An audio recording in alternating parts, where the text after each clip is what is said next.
মাজিদ এমন একটি ধর্মগ্রন্থ, গোটা পৃথিবীতে এমন কোন ধর্মগ্রন্থ নাই যেই ধর্মগ্রন্থের ব্যাপারে কবে নাজিল হয়েছে, তার উপরে নাজিল হয়েছে, রাতে না দিনে, কোন জায়গাতে, কত দিনে, কোন ধর্মগ্রন্থের ব্যাপারে বলা নাই। একমাত্র কোরআন মাজিদ অথেন্টিক কিতাব, অথেন্টিক বই, যার সম্পর্কে স্পষ্ট ভাবে সব বলা আছে। কোরআন মাজিদ কি জিনিস? কোরআন মাজিদ হচ্ছে কিতাবুল্লাহ, আল্লাহ তাআলার কিতাব। পবিত্র কোরআনে আল্লাহ তাআলা বলছেন, কোরআন মাজিদ কার উপরে অবতীর্ণ হয়েছে? মুহাম্মদ সাল্লাল্লাহু আলাইহি ওয়াসাল্লামের উপরে। সূরা মুহাম্মদ 47 নম্বর সূরা আয়াত নাম্বার 3, আল্লাযী নুজিলা আলা মুহাম্মদ। কোরআন মাজিদ কে নিয়ে এসেছে আল্লাহর কাছ থেকে? আল্লাহ বলে দিয়েছেন সূরা শুরা নাম্বার 26 আয়াত নাম্বার 193, সেখানে বলা আছে নাযালা বিহি রূহুল আমিন, জিবরিল আমিন মুহাম্মদ সাল্লাল্লাহু আলাইহি ওয়াসাল্লামের উপরে অবতীর্ণ করেছে। কিভাবে অবতীর্ণ করেছে? আলা কলবিকা লিতাকুনা মিনাল মুনযিরিন, মুহাম্মদ সাল্লাল্লাহু আলাইহি ওয়াসাল্লামের অন্তরে, একেবারে ডাইরেক্ট অন্তরে আল্লাহ তাআলা অবতীর্ণ করেছেন জিবরিল আমিনের মাধ্যমে। কতদিনে কি ভাবে? আল্লাহ তাআলা বলেছেন সূরা ইসরা সূরা নম্বর 17 আয়াত নম্বর 106, কুরআনান ফারাকনাহু লিতাকরাহু আলান নাস আলা মুকসিন। আমি কোরআন মাজিদ অবতীর্ণ করেছি ভাগে ভাগ করে। কোরআন মাজিদে 114টি ভাগ রয়েছে, 114টি সূরা রয়েছে, 114টি আল্লাহ তাআলা ভাগ করেছেন। কিরকম ভাবে? আল্লাহ বলেছেন ওয়ারাত্তালনাহু তারতিলা ওয়া নাযালনাহু তানজিলা। আমি কোরআন মাজিদকে অবতীর্ণ করেছি ক্রমে বলতে 23 বছর ধরে। কোন জায়গাতে অবতীর্ণ হয়েছে কোরআন মাজিদ? কিরা পড়াতে শুরু হয়েছে। ইকরা বিসমি রাব্বিকাল্লাযী খালাক, বলা আছে সূরা আল-96 নম্বর সূরা আয়াত নম্বর 1। কিরা পড়াতে আল্লাহ তাআলা কোরআন মাজিদ অবতীর্ণ করা শুরু করেছে। তারপরে বলা আছে কোরআন মাজিদ কোথায় আছে? এই লাওহে মাহফুজ, লাওহে মাহফুজে আছে, লাওহে মাহফুজে আছে কোরআন মাজিদ। কোরআন মাজিদ আল্লাহ নবী সাল্লাল্লাহু আলাইহি ওয়াসাল্লামকে ব্যাখ্যা কে বুঝিয়ে দিয়েছেন? কোরআন মাজিদের ব্যাখ্যা ইন্না আলাইনা বায়ান, আল্লাহ তাআলা শিখিয়ে দিয়েছেন। কোরআন মাজিদে এই কথা বলা আছে। কোরআন মাজিদে কোনো ভুল আছে কি? নাই। এই কোরআন মাজিদ এমনই একটি কিতাব, বলছে লা রাইবা ফিহি, এর মধ্যে কোন প্রকারের ভুল নাই। প্রথম লাইনে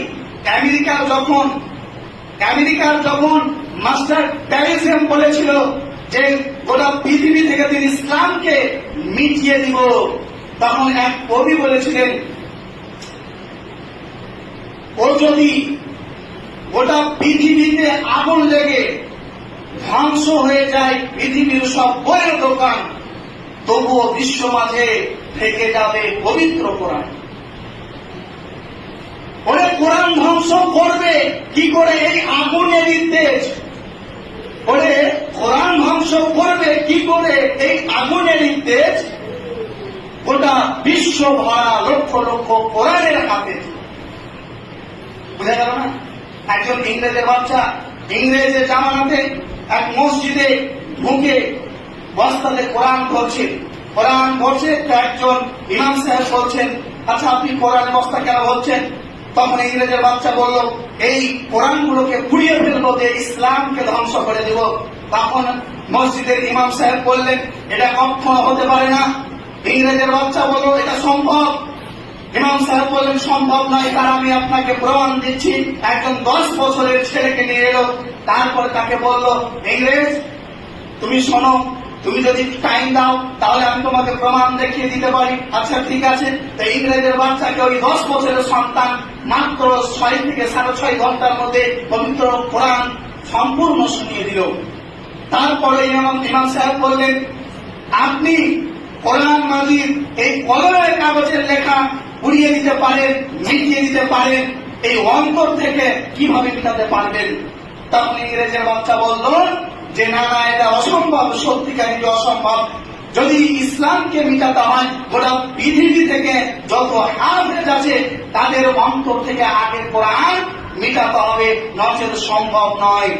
যেহেতু গোটা বিশ্ব থেকে হাফেজে কোরআনকে, হাফেজদেরকে তাদেরকে হত্যা করা অসম্ভব, ঠিক অনুরূপ ভাবে দিন ইসলামকে মিটানো, কোরআনকে মিটানো, ধ্বংস করা এটাও অসম্ভব। তাই আল্লাহ তাআলা বলেছেন, কাফেররা মনে করে দিন ইসলামকে মিটিয়ে দেব, তারা ষড়যন্ত্র করে, চক্রান্ত করে, কিন্তু আল্লাহ তাআলা কি করেন, কাফেররা যতই ষড়যন্ত্র করুক, কাফেররা যতই চক্রান্ত করুক, আল্লাহ তাআলা দিন ইসলামকে টিকিয়ে রাখেন কিয়ামত পর্যন্ত। সূরা হিজর, এটা আছে সূরা সফফাতে। সূরা হিজরে আল্লাহ তাআলা বলেন, সূরা হিজর 15 নম্বর সূরা আয়াত নাম্বার 9, ইন্না নাহনু নাযালনা যিকরা ওয়া ইন্না লাহু লাহাফিজুন। আমি কোরআন মাজিদ অবতীর্ণ করেছি আর আমি সংরক্ষণ করব, আমি হেফাজত করব। আজ পর্যন্ত কোরআন মাজিদের মতো একটা কিতাব তো রচনা করা দূরের কথা, কোরআন মাজিদের মতো এক লাইনের সূরা কেউ তৈরি করতে পারেনি। আল্লাহ বলেছেন সূরা ইসরা নম্বর 17 আয়াত নাম্বার 98, সেখানে বলা আছে, 88 নম্বর আয়াতে বলা আছে, কুল্লাইন ইসতামাতিল ইনসু ওয়াল জিন্নু আলা ইয়াতু বিমিথলি হাযাল কুরআন লা ইয়াকুনা বিমিথলিহি ওয়ালাউ কানা বা'দুহুম লিবা'দিন যাহিরা। গোটা পৃথিবীর মানব ও দানব জাতি, মানব ও জিন জাতি যদি একত্রিত হয়ে কোরআনের মতো আরেকটি কোরআন তৈরি করব মনে করে, আর যতই প্রযুক্তির সহযোগিতা নেক না কেন, যতই টেকনোলজির সহযোগিতা নেক না কেন, কোরআনের মতো আরেকটি কোরআন তৈরি করতে পারবে না। কোরআনের মতো কোরআন তৈরি করা তো দূরের কথা, কোরআন মাজিদের মতো একটি সূরা রচনা করতে পারবে না। কোরআন মাজিদের সর্বছোট, সবচেয়ে ছোট সূরা কোনটি? সূরা কাউসার, 1 লাইন, 3টি আয়াত, 1 লাইন। এই সূরার মতন একটা সূরা রচনা করতে কোন কাফের পারবে না, কোন মুসলমান পারবে না, কোন জিন জাতি পারবে না। আল্লাহ বলছেন চ্যালেঞ্জ করে, ফাতু বিসূরাতিন মিন মিথলি ইন কুনতুম মিন দুনিল্লাহ ওয়াদউ শুহাদাআকুম মিন দুনিল্লাহ ইন কুনতুম সাদিকিন। যদি তোমাদের ক্ষমতা থাকে তো নিয়ে আসো। কোরআন মাজিদের মধ্যে একটি সূরা রচনা করে পারবে না। সূরা বাকারার 23 নম্বর আয়াতে বলা আছে, ফাইলাম তাফালু ওয়ালাম তাফালু, তোমরা পারোনি এবং পারবে না। আজ পর্যন্ত কোন কাফের, নাস্তিক, মুশরিক এই আয়াতের খণ্ডন করতে পারেনি, পারবে না। পবিত্র কোরআন শুরু হয়েছে কি দিয়ে? বা দিয়ে। কি দিয়ে? বা দিয়ে। কোরআন মাজিদ শুরু হয়েছে কি দিয়ে? লেখা আছে বা দিয়ে, বিসমিল্লাহির রহমানির রহিম। শেষ হয়েছে কি দিয়ে? সিন দিয়ে। সিন দিয়ে শেষ, তাই তো? তাহলে বা সিন আবার কি হবে? বাস। বাস শব্দের অর্থ কি? যথেষ্ট, যথেষ্ট। তো কোরআন মাজিদ ওটা মানব জাতির জন্য যথেষ্ট, কিন্তু আজকে আমরা কোরআন মাজিদ ফলো না করার কারণে আমাদের কোনো মূল্যায়ন নেই, আমাদের কোনো মূল্যায়ন নাই। হিন্দুদেরকে দেখবেন তাদের তিলক আছে, না তো তাদের এই যে আপনার ওই চিহ্ন আছে, গলায় একটা মালা আছে, তাদের হাতে দাগা আছে, ধাগা আছে। আমরা মুসলমান টুপি পরে কিন্তু আমরা দাঁড়িয়ে রাখি না, আমরা দাঁড়িয়েও রাখি না। আরে মুসলমান না হিন্দু, একটা বক্তৃতে 17 জন মুসলিম মাত্র 2 না 3 জন হিন্দু, তাই একজন হিন্দু একজন মুসলমানকে মারছে, আর বাকি 16 জন মুসলিম দেখছি। পরক্ষণে জানতে পারছি আরে সব মুসলিম ছিল। চিন্তা করার বিষয়, তারা তিলক দিচ্ছে, আপনারা টুপি দেন। আরে দাঁড়িয়ে রাখতে লজ্জা লাগছে, টুপি রাখেন। लश्कर भी तुम्हारा है, सरकार भी तुम्हारा है, तुम झूठ को सच लिख दो, अखबार भी तुम्हारा है। इन अंधेरों का जिगर चीर कर एक नूर आएगा, जहां फिरौन है वहां तो मूसा जरूर रहेगा।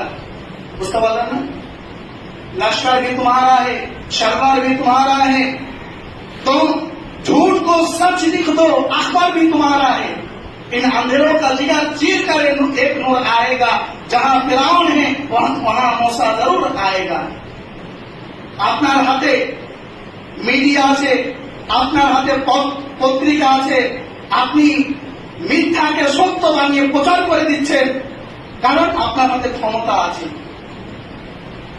তবে এটা মনে রাখবেন,